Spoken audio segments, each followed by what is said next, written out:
Hi, welcome. I'm Katie Kempner, and we're here at the Huffington Post live stage during Advertising Week. In addition to my role at CPB, I also host and I'm also the creator and host of an online show where I interview remarkable working women who are balancing very busy lives. And if you want to check it out, you can go to katiekempner-perspectives.com. And today I'm very lucky to be talking to Sophie Kelly, who's the president of the Barbarian Group. Welcome. Hi, Katie. Thanks for having me. Thank you for joining me. So let's just start a little bit. Could we talk just a little bit about your career? Yeah, definitely. I started my career in hospitality, actually, working in hotels where I think I learned the skill of pleasing people, understanding what they need and servicing. And it was at that time that I went to the ad agency Lintas and thought, this is a really cool place. I think I want to be a part of this.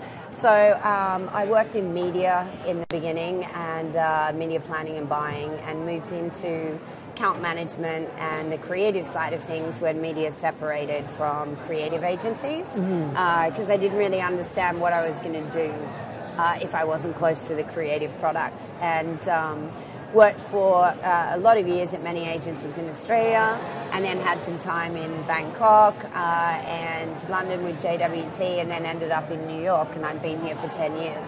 So that's an exciting trajectory of moving around. I'm a global citizen, I guess.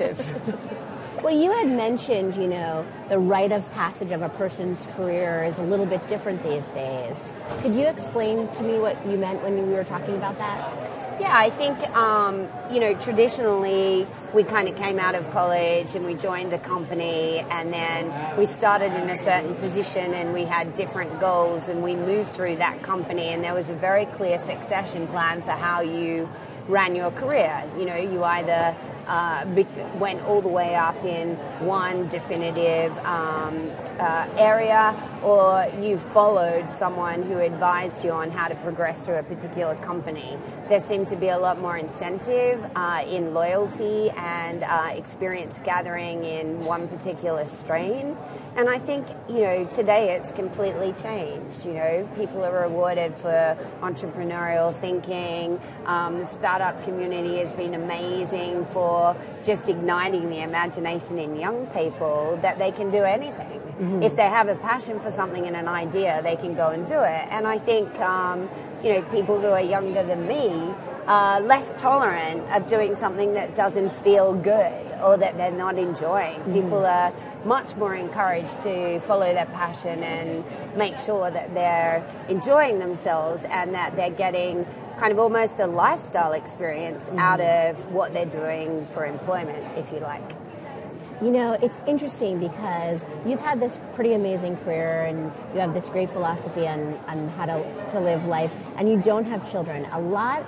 When I first envisioned this show, a lot of what I was thinking about when I was thinking about balance was my own personal experience, which is having tried to have a great career while having kids. But the more women I talk to, I realize that's sort of a small view, because there are so many women that don't have children that have the exact same issues with balancing their lives and not being too focused on work that I was having. So could you talk a little bit about how you figure out a way to have this huge job and still manage your life? Yeah, I think it's kind of funny, I'm not married and I don't have children, and I can tell you sometimes people say, well, what's wrong with you? I like to think not much. No, but I think, like everybody, I just forgot to stop and think about that part. I came to New York 10 years ago. I was doing a big global job. I was loving it. I was enjoying it. I was meeting heaps of people.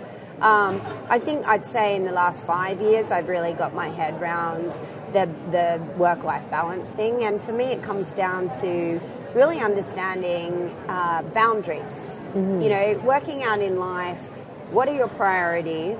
What are your go, no-go zones? What will you and won't you compromise on? And who is your community that you need to prioritize above work commitments? And I think, women, I shouldn't say women, that's a generalization, but I feel, being a woman, that women are not as good at setting boundaries and being quite functional and strict on themselves about that, because in their DNA is this notion of caring and looking after people and having empathy. So separating the rational situation from the emotional situation is often a lot more of a challenge, which means that if there is a fire alarm or a last-minute disaster or a personnel issue, they'll tend to drop stuff to deal with the situation empathetically at hand versus follow, their system of what is important to them.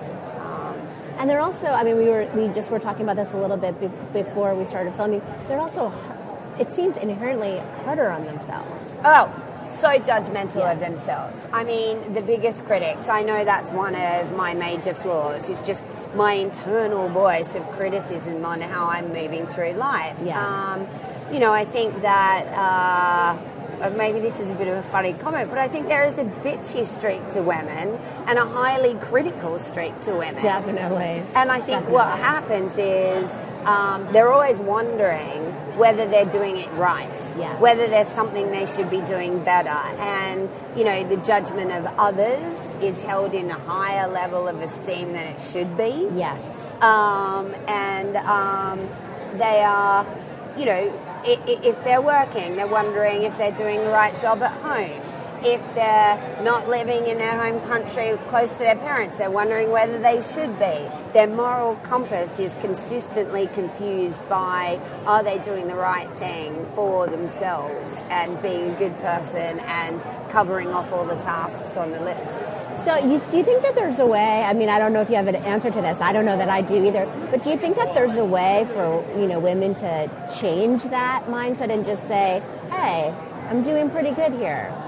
Well, I think we're doing a better job of it. I think when you look at, the demographics of, for women, the conversation always circles back to kind of whether they have a family or whether they're working and how they balance that and how they play those two roles.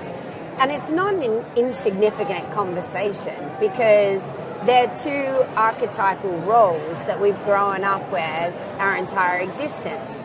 Someone in the family has a career and works, and someone in the family is the carer. And I think, the great thing that's happened over the years is that with the rise of single parenting, the different family units that are combining, different services and acceptable situations have become commonplace. Yes. So I think we just need to relax and work out what it is that makes us feel good and what we need to do to feel like a happy human being. Yes.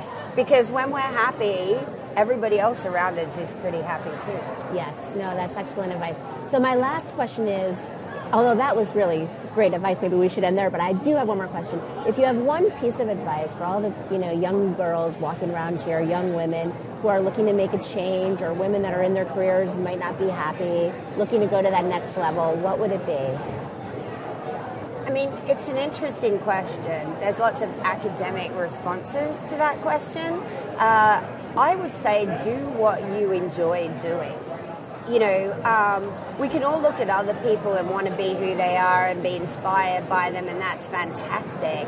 But ultimately, you need to work out what you enjoy doing, and ultimately, what you enjoy doing will be what you're good at, and you will just continue to rise through the system. And the other advice I would say is, and I wish I'd done this earlier, you don't have to sit today and work all that out yourself. Find some great mentors from all different parts of your life and feel free to talk about the things that you're grappling with, what you enjoy, where you want to be, find out more about the industries you're interested in, and go and experiment. Yeah. You don't have to stay in the one thing for years and years and years to be successful. Experiment in places with things that you really enjoy doing. Thank you. That was terrific. It was lovely to talk to you. It was great. You have a good day. Thank you. And thank you.